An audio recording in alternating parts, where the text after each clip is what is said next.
9월 3일 화요일 주신 하나님께 감사와 영광을 올려드립니다. 우리 다 같이 사도신경으로 신앙 고백하겠습니다. 나는 전능하신 아버지 하나님 천지의 창조주를 믿습니다. 나는 그의 유일하신 아들 우리 주 예수 그리스도를 믿습니다.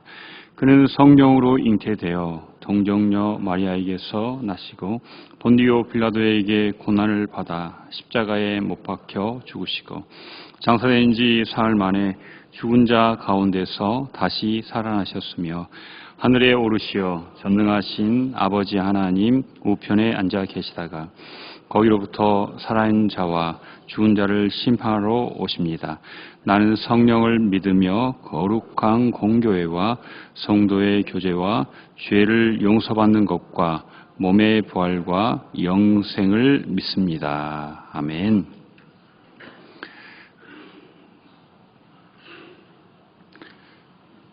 네, 우리 찬송가 435장입니다.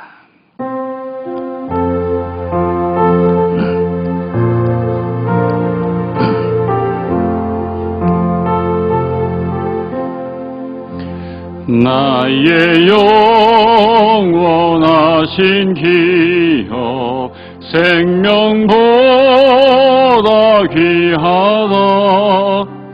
나의 갈 길 나가도록 나와 동행하소서. 주께로 가까이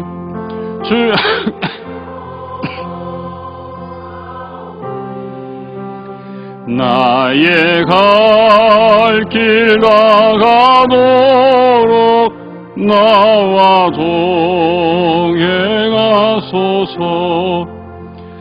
세상 부귀한이람과 모든 명예 버리고 험한 길을 가는 동안 나와 동행하소서.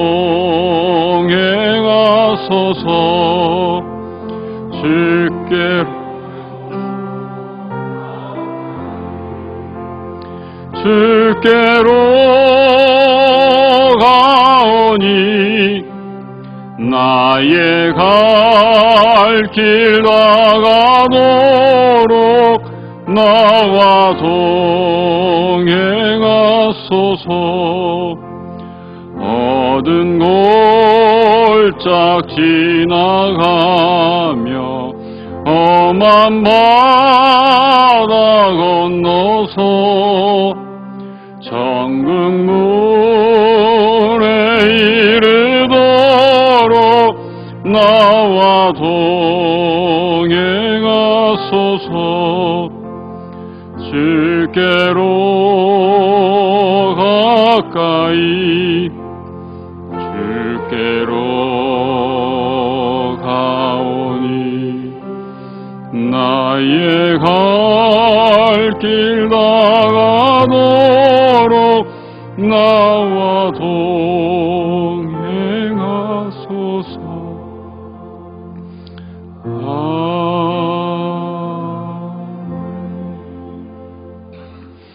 네, 오늘 하나님께서 우리에게 주시는 말씀 신약성경 사도행전 7장 17절 말씀부터 29절 말씀입니다. 17절 말씀부터 29절 말씀입니다. 네, 우리 함께 읽겠습니다. 하나님이 아브라함에게 약속하신 때가 가까움에 이스라엘 백성이 애굽에서 번성하여 많아졌더니 요셉을 알지 못하는 새 임금이 애굽 왕위에 오르매 그가 우리 족속에게 교활한 방법을 써서 조상들을 괴롭게 하여 그 어린 아이들을 모세가 낳는데 하나님 보시기에 아름다운지라. 그가 아버지의 집에서 석 달 동안 길리더니 버려진 후에 바로의 딸이 그를 데려다가 자기 아들로 기름해 모세가 애굽 사람의 모든 지혜를 배워 그의 말과 하는 일들이 능하더라. 나이가 40이 되매 그 형제 이스라엘 자손을 돌볼 생각이 나더니 한 사람이 원통한 일 당함을 보고 보호하여 압제받는 자를 위하여 원수를 갚아 애굽 사람을 쳐 죽이니라. 그는 그의 형제들이 하나님께서 자기의 손을 통하여 구원해 주시는 것을 깨달으리라고 생각하였으나 그들이 깨닫지 못하였더라. 이튿날 이스라엘 사람끼리 싸울 때 모세가 와서 화해시키려 하여 이르되 너희는 형제인데 어찌 서로 하니 그 동물을 해치는 사람이 모세를 밀어뜨려 이르되 누가 우리 위에 서었느냐? 내가 이제는 애굽 사람을 죽인 것 같이 또 나를 죽이려 하느냐 하니 모세가 이 말 때문에 도주하여 미디안 땅에서 나그네가 되어 거기서 아들 둘을 낳으니라. 아멘. 네, 우리 스테반 집사님의 설교 가운데 모세 이야기가 가장 긴 부분을 차지합니다. 이유가 있겠죠. 모세의 이야기를 훨씬 더 길게 했습니다. 그는 지금 종교 지도자들에게 모세와 하나님을 못 오겠다는 죄목으로 고소를 당한 상태입니다. 그래서 그는 의도적으로 모세 이야기를 길게 설교함으로써 자신이 그 모세와 율법을 반대하는 사람이 아니라 오히려 존중하고 당신들보다 훨씬 더 모세를 잘 이해하고 있음을 이야기하고 있는 것입니다. 자, 여러분 혹시 누가복음 한번 펴보실래요? 누가복음 16장 29절 한번 보시면요. 지난번에 제가 설명했던 대로 실은 우리가 성경에서 이 모세라는 단어가 나오고 선지자라는 단어가 나오면은 꼭 모세만 선지자만 가리키는 게 아니라라고 제가 설명드린 적이 있는데요. 자, 누가복음 16장 29절. 자, 찾으셨으면 한 목소리로 한번 같이 읽겠습니다. 자, 시작.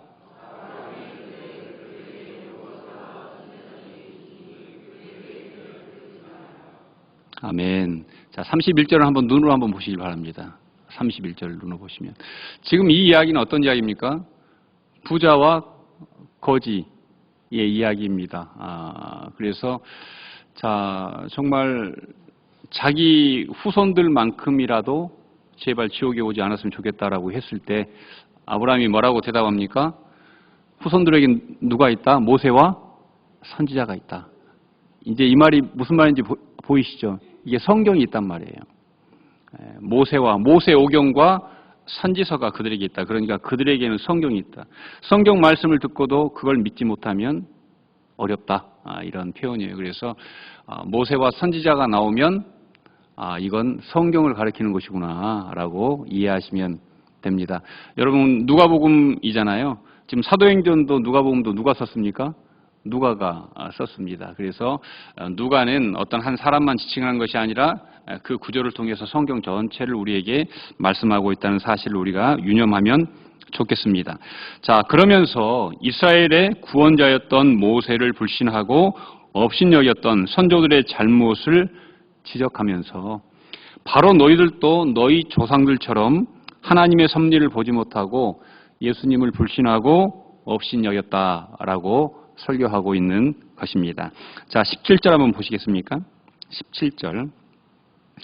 하나님이 아브라함에게 약속하신 때가 가까움에 이스라엘 백성이 애굽에서 번성하여 많아졌더니. 자, 약속하신 때가 가까웠을 때라는 구절은 역사의 주관자이신 하나님께서 그의 구원의 시간표대로 지금도 여전히 일을 하고 있음을 나타내고 있습니다. 즉 모세가 하나님의 정하신 때가 되어 이스라엘을 건지는 자, 구원자. 모세라는 이름의 뜻이 건져내었다라는 뜻이잖아요. 나일강에서 건져내었다. 그런데 하나님은 그 건져낸 모세를 통해서 이스라엘 백성들을 건져내었다. 구원자로 쓰셨다라고 말씀하고 있죠. 자, 오늘 본문에서 때가 가까움에 다른 본문에는 다른 번역서에는 때가 참에 이렇게 번역을 했습니다. 자, 하나님이 예수 그리스도를 이 땅에 보내셨음을 종교 지도자들에게 구원의 역사를 통해서 설명하고 있는 것입니다. 당신들은 왜 모세는 믿으면서 예수님은 믿지 못하느냐라고 하나님의 계획을 분별하라. 모세를 통해서 그때 이스라엘을 구원하시듯이 지금은 예수 그리스도를 하나님께서 보내셨다라고 설교하고 있는 것입니다. 지금 유대인들은 예수를 거부합니다. 예수를 랍비 한 사람 정도로 생각합니다. 여러분, 예수 믿는 유대인을 이렇게 부릅니다. 메시아닉 주. 그래서 지금 이스라엘에는 약 한 3만 명 정도 메시아닉 주가 있고요. 크고 작은 공동체가 이스라엘 전역에 200개 정도 있다고 보고되고 있습니다. 여러분, 지금도 물론 대다수의 유대인들은 예수님을 부정하지만 이제 조금씩 예수를 인정하고 믿는 그리스도인 유대인들이 지금 이스라엘 땅에서 늘어나고 있는 추세입니다. 오늘 본문을 보면 스테반 집사님께서 모세의 인생을 세 부분으로 나누어서 설교를 했는데요. 자, 첫 번째는 40세까지 애굽에서 바로의 궁전에서 왕자로 살았을 때의 이야기. 두 번째는요, 오늘 본문처럼 그 동족을 도와주려다가 한 사람을 죽이고 도망쳐서 광야에서 40년 살았던 이야기. 그리고 마지막은요, 하나님의 사명을 가지고 출애굽을 인도하며 살았던 40년의 이야기. 이렇게 세 파트를 나누어서 모세에 대해서 우리에게 알려주고 있습니다. 자, 20절 한번 보시죠. 자, 함께 읽겠습니다. 자, 시작.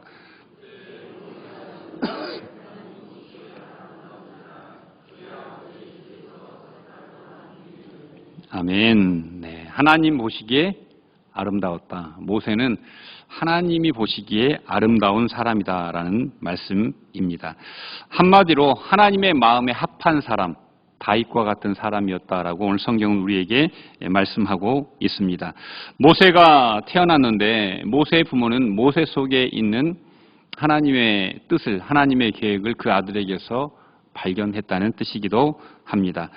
여러분, 우리가 인생을 살아가면서 그리고 인생을 산 후에 가장 준엄한 평가요, 가장 중요한 평가는 하나님께서 우리를 어떻게 보시느냐, 이게 가장 중요합니다. 교인들이 나를 어떻게 보느냐, 뭐 이런 것도 물론 중요한 잣대이지만 가장 중요한 건 하나님께서 나를 어떻게 보시는가. 우리 성도님들도 마찬가지 아니겠습니까? 다른 세상 사람들이 나를 어떻게 생각하고 판단하느냐가 중요한 게 아니라 하나님께서 나를 어떻게 보실까? 이 부분을 우리는 늘 유념하고 살아야 합니다. 오늘 본문처럼 우리 모두에게 하나님께서 보시기에 아름다움, 하나님께서 보시기에 멋있음, 이런 부분들이 오늘 하루 더 많아지시기를 간절히 소망합니다. 하나님은 하나님의 일을 이루시기 위해서 하나님의 뜻에 맞는 한 사람을 선택했는데 그 사람이 누구라고요? 모세라고 오늘 본문은 이야기하고 있는 것입니다. 바로의 철저하고 무자비한 탄압 속에서 소망은 사라지고 약자들이 망하는 것처럼 보이지만 하나님의 계획 속에서 구원의 역사가 있다. 아무리 바로의 힘이 세고 이스라엘 백성들은 노예로 400년 이상을 살고 있지만 그럼에도 하나님은 그들을 기억하고 있다는 메시지가 모세의 이야기에 숨어 있습니다. 그러면서 너희들은 왜 구원자 모세는 보면서 구원자 예수 그리스도는 보지 못하느냐라고 말씀하고 있는 것입니다. 하나님 보시기에 아름다웠던 모세, 하나님 보시기에 아름다웠던 예수님, 우리도 이 땅을 살아가면서 그 분을 담는 우리 모두가 되시기를 소망합니다. 자, 25절 한번 보시죠. 그는 그의 형제들이 하나님께서 자기의 손을 통하여 구원해 주시는 것을 깨달으리라고 생각하였으나 그들이 깨닫지 못하더라. 자, 하나님은 모세라는 한 아기를 통해서 그 시대를 구원하시려고 작정하셨습니다. 자, 그리고 하나님께서는 또 지금 이 성경에 나오는 이 시대에 예수 그리스도를 통해서 신약의 시대를 이으셨습니다. 하나님은 아무 희망도 없어 보이는 상황 가운데서도 당신의 백성을 눈여겨보시고 그들의 고통과 탄원과 신음에 귀 기울이십니다. 애굽의 식민지로 400여 년을 노예로 끌려가서 노예로 살았고요. 그리고 지금은 로마의 압제 가운데서 그들은 지금 살고 있습니다. 어떤 절망적인 상황 속에서라도 하나님은 그들을 구원하시는 하나님이심을 오늘 본문은 우리에게 말씀하고 있습니다. 자, 28절 29절 한번 보시면요. 내가 어제는 애굽 사람을 죽인 것 같이 또 나를 죽이려 하느냐 하니 모세가 이 말 때문에 도주하여 미디안 땅에서 나그네가 되어 거기서 아들 둘을 낳으니라. 자, 여러분, 모세가 40세까지 어디에 살았습니까? 바로의 궁정에 살았습니다. 왕자로 컸어요. 애굽 말을 유창하게 하고 애굽의 학문을 배우고 옷도 애국 사람과 똑같이 입었고요. 바로의 궁정에서 자랐으니까 왕자와 똑같은 파워를 가지고 있습니다. 자, 그런데 28절과 29절을 보면 모세가 그 최고의 권력자 밑에서 가지고 있던 최고의 힘을 가지고 한 일이 어떤 일이에요? 사람을 도우려고 했는데 결과적으로 사람을 죽이는 일이에요. 사람을 살리고 싶었는데 결과적으로 사람을 죽였다는 거예요. 자, 왜 그럴까요? 그건 바로 모세가 육적으로는 잘 준비되어 있어요. 힘도 있고 젊어요. 그리고 왕가의 패밀리예요. 그런데도 불구하고 결과적으로는 사람을 죽였습니다. 저는 이 부분을 보면서 우리도 마찬가지인 것 같아요. 우리가 영적으로 잘 준비되어 있지 않으면 아무리 인간적인 능력이 뛰어나도 결과적으로 그걸 가지고 사람을 살릴 수는 없다는 거예요. 그래서 저는 오늘 이 본문을 보면서 인간의 능력이 최정점에 있을 때 모세가 한 일, 그 일이 바로 살인이었다는 거죠. 자, 그런데 미디안 광야는 어떤 곳입니까? 인간이 최소화되는, 그리고 대신 하나님이 극대화되는 곳이 광야라고 말씀드렸잖아요. 그래서 실은 모세는 거기에서 가장 초라해졌는데 끝내 이스라엘 모든 백성을 구원하는 사람으로 바뀌게 되는 것을 우리가 볼 수 있습니다. 우리 하나님께서는 오늘도 우리가 어떤 사람으로? 살리는 사람으로 살기를 원하십니다. 우리가 살리는 삶을 살기 위해서는 세상의 것이 극대화된다고 되는 게 아니라 영적인 것이 극대화되고 우리에게 말씀이 들릴 때 비로소 사람을 살릴 수 있습니다. 저는 요즘 매일 카톡방에 우리 전도특공대에서 올라오는 그런 소식들을 보면서 참 감사하게 생각합니다. 많은 사람들이 한 사람을 살리려고 최선을 다하시는 그런 모습들이 그 속에 사진 한 장에 글에 담겨 있기 때문입니다. 하나님께서는 우리를 통해서 사람을 살리기를 원하신 줄로 믿습니다. 모세가 가장 잘한 일은 자기가 죽음의 강에서 건져졌기에 자기 또한 하나님의 계획을 따라서 남은 인생을 건지는 사람으로 살았다는 것입니다. 이것이 제가 생각하는 모세의 길입니다.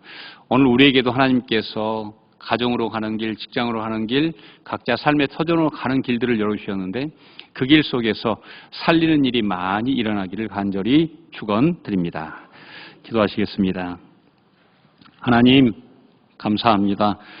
오늘 스테반 집사님께서 모세의 이야기를 그들에게 길게 설교하면서 하나님께서 너희들의 선조들을 구원하시기 위해서 모세라는 한 아이를 선택하시고 그를 구원자로 쓰셨듯이 하나님께서 이 시대에 너희들을 위해서 베들레헴의 한 아기를 예비하셨고 그 아기 예수 그리스도가 이 세상의 구원자라고 스테반 집사는 모세를 견주어서 예수님을 그들에게 말씀하고 있습니다.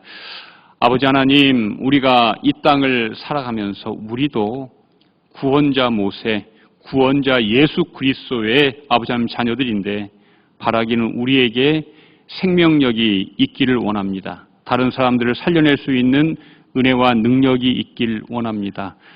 저희들에게 가정을 맡기셨는데 저희들이 가정을 살리지 못한다면, 저희들에게 기업을 맡기셨는데 저희들이 기업을 살리지 못한다면, 저희들에게 교회에서 직분을 주셨는데 이 교회를 통해 한 영혼을 살리지 못한다면 하나님께서 심히 안타까워하실 줄 압니다. 하나님, 오늘 우리에게 주신 날과 시간을 손용케 하시고 우리에게 살리는 말, 살리는 생각, 살리는 행위들이 늘어날 수 있도록 역사하여 주시옵소서. 예수님 이름으로 간절히 기도드립니다. 이제는 우리 주 예수 그리스도의 은혜와 하나님 아버지의 크신 사랑과 보혜사 성령님의 살리는 그 영의 임재가 오늘 머리 숙여서 모세처럼 우리도 한 영혼을 건져내기로 우리의 가정을 살리기로, 우리의 일터를 살리기로 결단한 우리 모든 성도들 위해 이제부터 영원까지 함께 하시기를 간절히 축원하옵나이다. 아멘. 네, 오늘 화요일입니다. 오늘은 우리 교회 성도님들의 가정과 자녀들을 위해서 기도해 주시면 좋겠습니다. 우리 한국이 이혼율이 세계에서 탑 1입니다. 1위입니다. 깨진 가정. 그러다 보니까 그 아이들이 조부모 밑에서 자라기도 하고요. 소년, 소녀 가장처럼 혼자 살기도 합니다. 가정이 해체되면 나라의 근간이 흔들리게 됩니다. 저는 정말 우리 교회 그리고 우리가 기도하는 모든 곳에 가정들이 살아나기를 원합니다. 부부끼리의 관계가 살아나기를 원하고 부부와 자녀들 간의 관계가 살아나기를 원하고 형제들끼리 사이가 돈독해지기를 원합니다. 오늘 우리 가정을 위해서 특별히 살리는 일을 하려면 우리가 부자면 우리 가정이 좋아지는 게 아니라는 걸 오늘 본문에서 배웠어요. 실은 우리가 영적인 것이 충만하고 말씀이 충만할 때 진정 가정을 살릴 수 있다. 저는 그 기도를 우리가 함께 하면 좋겠고요. 더불어서 믿지 않는 불신자 가족들 또 일가 친척들 그리고 내 주위에 있는 믿다가 낙심한 분들을 위해서 함께 기도하겠습니다. 주여 한번 부르고 기도하시겠습니다. 주여 하나님, 아버지 하나님 감사합니다. 오늘 또 저희들 나와서 함께 예배하게 하시니 감사합니다.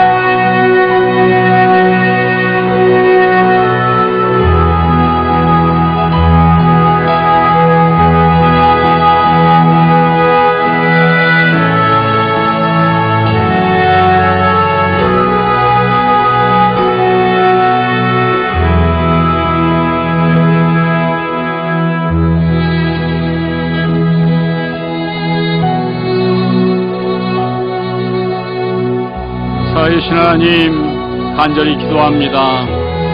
우리 가정들이 우리 대한민국에 있는 많은 가정들이 해체되고 있습니다. 이혼율이 높아지고 서로 아버지 하나님 돌아서고 갈라서고 함께 살지만 냉담하고 싸우고 아버지 하나님 서로를 인정하지 않습니다. 자녀가 부모와 대화를 하지 않고 형제끼리 서로 대면대면할 때가 얼마나 많습니까? 하나님, 우리가 먼저 우리 가정을 살리게 하여 주시옵소서. 우리의 기업을 살리게 하여 주시옵소서. 우리와 함께 하나님 역사하시는 그 하나님께서 우리의 가정 속에 임하게 하여 주시옵소서. 하나님이시여 간절히 기도합니다. 특별히 우리 일가 친척들 중에 믿지 않는 자들을 위해서 기도합니다. 하나님, 나는 믿는데 그들과는 아무 상관없이 아무런 영적인 책임감과 부담감 없이 살아갈 때가 많습니다. 하나님, 거룩한 부담감을 가지고 우리 기도의 지경을 넓히고 섬김의 지경을 넓히고 전도의 지경을 넓힐 수 있도록 주여 도와주시옵소서. 주여 함께하여 주시옵소서. 긍휼을 베풀어 주시옵소서. 하나님, 책임져 주시옵소서. 오늘 또 새벽을 깨우는 우리 성도님들의 기도를 들어 응답하여 주시고 하나님이시여 함께하여 주시옵소서. 책임져 주셔서 정말 우리가 하나님의 권속임을, 하나님의 보호 아래 있음을, 하나님의 구원의 역사 속에 있음을 깨달아 알 수 있도록 주여 도와주시옵소서. 오늘 세반 집사님의 모세의 이야기처럼 우리가 모세가 되게 하여 주시고 우리가 모세의 온유함을 담게 하여 주시고 우리가 모세의 영성을 담게 하여 주시고 우리가 모세의 하나님을 대면했던 그 은혜를 우리 모두에게 허락하여 주시옵소서. 하나님, 화요일을 허락하여 주셨습니다. 우리가 더 깨어 살게 하시고 살리는 인생이 되게 하시고 살리는 화요일 되게 하시고 내 말 한마디, 내 표정 하나, 내 결정 하나가 많은 사람들을 유익하게 하게 하여 주시옵소서. 하나님이시여 이 교회를 살려주시옵소서. 하나님, 이 대한민국을 살려주시옵소서. 하나님, 온 세계를 기후재난으로부터 살려주시옵소서. 하나님, 우리가 살리는 일을 하기를 원하오니 하나님이시여 역사하여 주시옵소서. 하나님이시여 은혜를 베풀어 주시옵소서.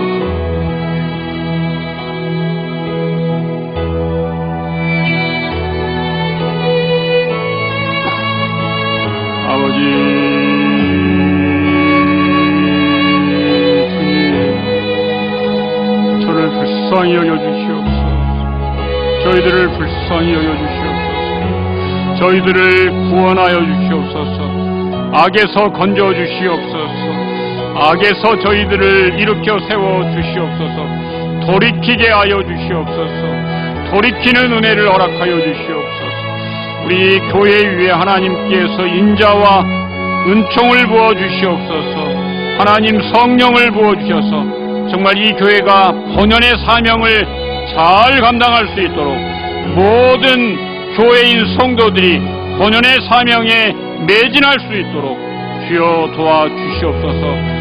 지금 세상은 이단들만 전도하고 있습니다. 이단 외에 한국교회는 숨죽여 있습니다. 하나님, 우리 교회가 전도의 불길이 타오르는데 나도 함께 그 일을 할 수 있도록, 나도 한 사람을 건져낼 수 있도록 하나님 우리를 사용하여 주시옵소서. 저를 사용하여 주시옵소서. 만날 만한 자를 만나게 하여 주시옵소서. 찾아가게 하여 주시옵소서. 권면하고 기도하게 하여 주시옵소서. 하나님, 오늘 그 일을 작정하고 실행할 수 있도록 우리를 힘있게 사용하여 주시고 우리가 기도하는 모든 간구를 들어 응답하여 주시옵소서. 나사렛 예수 그리스도의 이름으로 간절히 기도합니다.